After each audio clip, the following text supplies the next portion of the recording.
Hey everyone, it's Mrs. Wallace. How are you? I just want to do this short video about the end of Reconstruction just to give you some, kind of big sense of the timeline and maybe to help you organize some of the information that happens at the end of Reconstruction.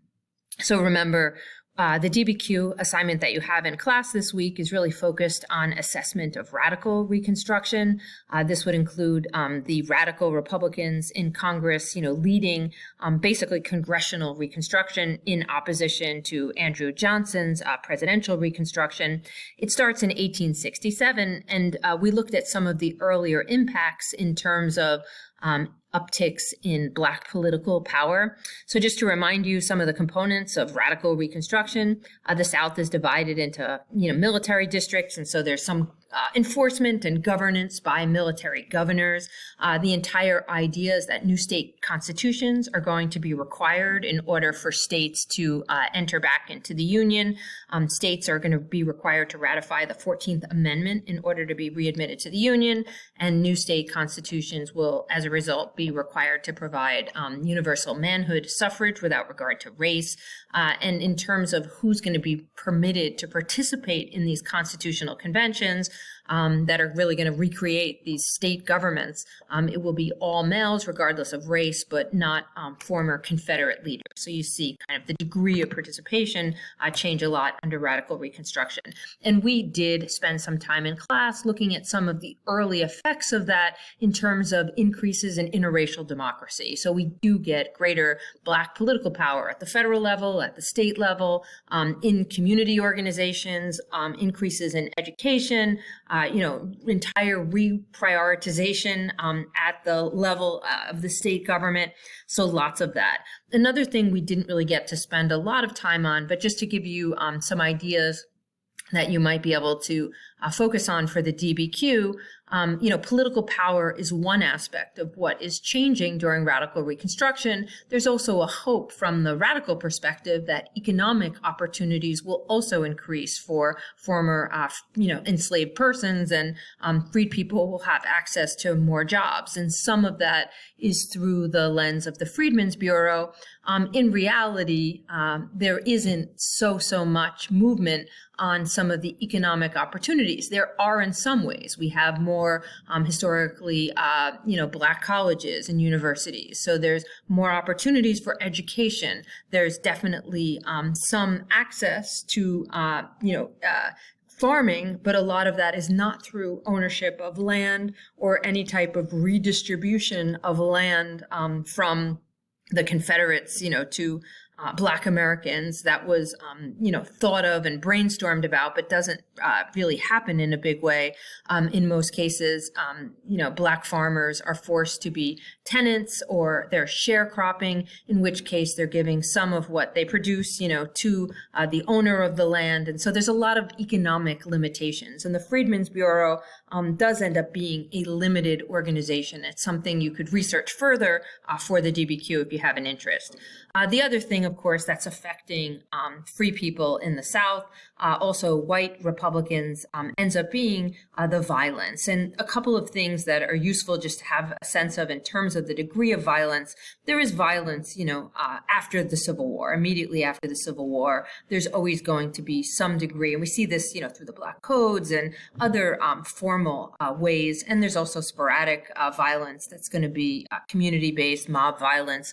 By 1867, when radical Reconstruction takes off, one of the big responses to that is a rise in the KKK, which is not at this point a national organization that is centrally led or anything like that. It's still kind of sporadic, regional, but it does, every one of these KKK affiliates, has something in common.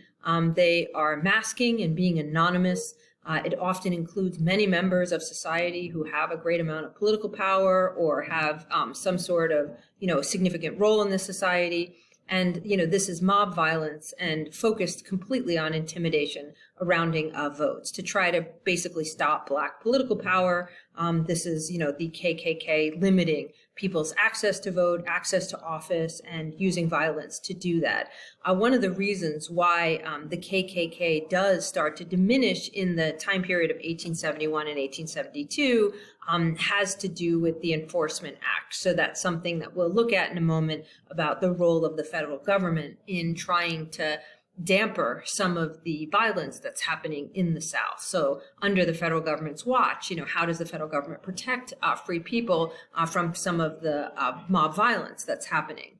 By the 1870s, the middle of the 1870s, the violence is changing. And this is violence that's not as much attached to the organization of the KKK, but much more focused on new paramilitary organizations like the Red Shirts or the White Line.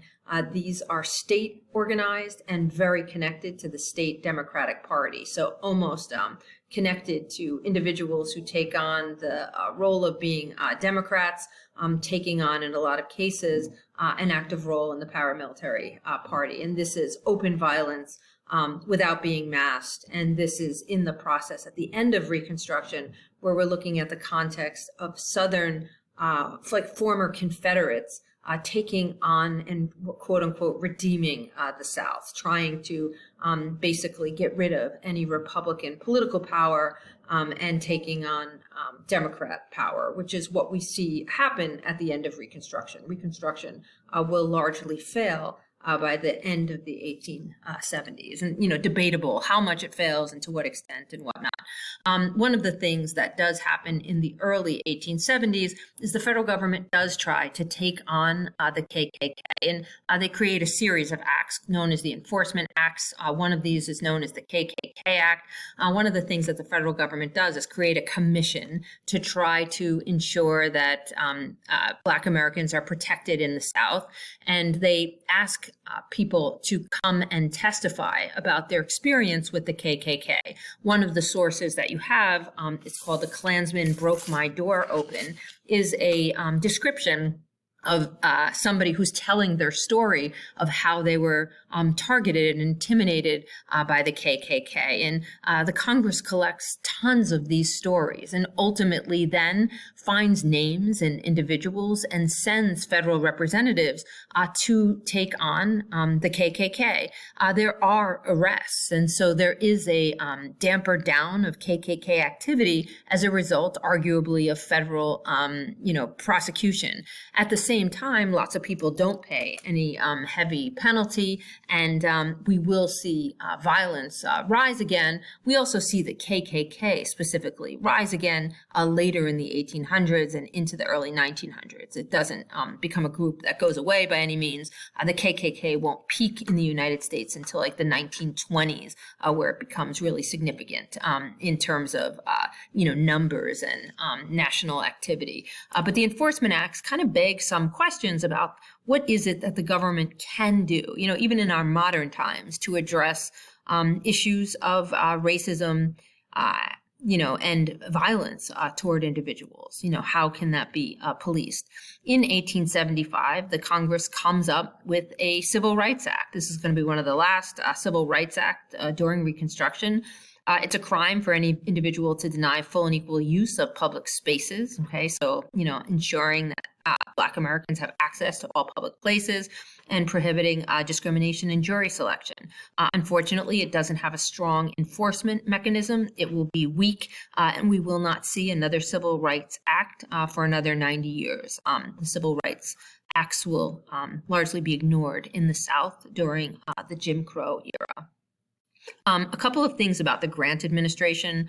As soon as radical Reconstruction starts, a year after, we see the election of the Republican Grant. Grant was one of the military leaders in the Civil War, so he has kind of a high following and whatnot. And there will be pros and cons to his particular leadership. Historians now are a little bit more kind to Grant in terms of some of what he was able to achieve, especially some of the tries that he did in terms of Reconstruction, like the enforcement acts happened under Grant, this opportunity to try to, kind of damp down the power of the KKK. But in any case, by 1876 and a new election, there really isn't a lot of movement in Reconstruction. A couple things to know. Grant does preside over an era of economic growth. This is the time when the West is starting to be obtained. This is military efforts. This is impacts on indigenous peoples. That's happening. And there's also a great deal of scandals. We're not going to go through all of them, but just have an idea that President Grant, not personally like himself involved in a political scandal, but in this time of large scale, railroad development, there's a lot of money to be had, lots of particular ways people can try to make money, and those types of scandals, just outright corruption, very commonplace in the Grant administration. And this is happening in this time period in local communities, in cities like New York. The 1870s are just a time fraught with a lot of political corruption, people accepting bribes, paying people off to get what they want, etc. At the same time, in 1873, sorry about that, there is a huge economic panic, huge unemployment rate for some. It's going to be as high as 50%, very unstable markets. A lot of this has to do with the large-scale building of the railroads and some of the way that market selling, when the overgrowth of the railroad starts to happen, how the kind of wild west nature of the market, creates this large economic recession. It has a big impact because people start to get very concerned about the long-term future of the economy, and this recession is going to create a distraction for Reconstruction, where everybody right after the Civil War was focused on Reconstruction. The North at this point is much more concerned about some of the available projects in the West and what it's going to mean for the Americans in the future. So the priorities start to shift. The abandonment of Reconstruction. We start to see some of these issues start to plague Northerners. Radical Republicans, even somebody like a Charles Sumner, who is, pretty significant early on as somebody who is a abolitionist. You'd expect a radical Republican through and through. But by the time we get to 1873, 1874, even, he is saying it's time for the North to end Reconstruction. Arguments start to be made that Reconstruction is a done deal. It's already, the right to vote and other rights are there. This is enough, that the federal government doesn't have to continue, with additional enforcement, because, this could go on forever and ever and ever, right? It kind of reminds me a little bit of some of the ways that we were looking at the issues in the war in Afghanistan. Even though it's a foreign country and related to foreign policy, this idea of, can this enforcement happen, forever? Can the U.S., kind of stall the Taliban in Kabul, forever and ever and ever? And if that's not something that can happen, then maybe the time, to leave. And I think the North kind of does some similar calculus in order to try to get out of Reconstruction. So we get a sense of that. And there's also a great deal of upticks in racism. This is where we start to see a lot of finger pointing, even by people in the North that would be unlikely critics of Black Americans in the South, start to suggest that some of those governments are corrupt. Maybe they tried and it didn't work out. So there's a lot more, because the country starts to see a whole bunch of challenges and problems, who gets blamed for those problems sometimes become individuals with the least amount of power, or in some cases, this is attributed along racial lines, and racism increases. The last thing to note is this very important Supreme Court case, something we didn't get to really talk about in class, the U.S. versus Cruikshank. It's in 1876. It's right before a presidential election, and this has to do with the Colfax Massacre, which is a large-scale massacre where there's a political protest. Black Americans are involved in a protest to participate in a, dislike of a particular outcome of an election. And what happens is lots of people are killed. More than 100 Black individuals are killed, openly, almost as if it's a state of war. And the individuals who are accused of conducting this, part of these paramilitary groups in Louisiana, are convicted under the 1870 Enforcement Acts. And so there's actually a trial about this, and it goes to the Supreme Court. The court is going to hold that the 14th Amendment can extend federal power to protect civil rights, but only when the cases involve discrimination by state governments. If the discrimination is happening like person to person, so one individual is killing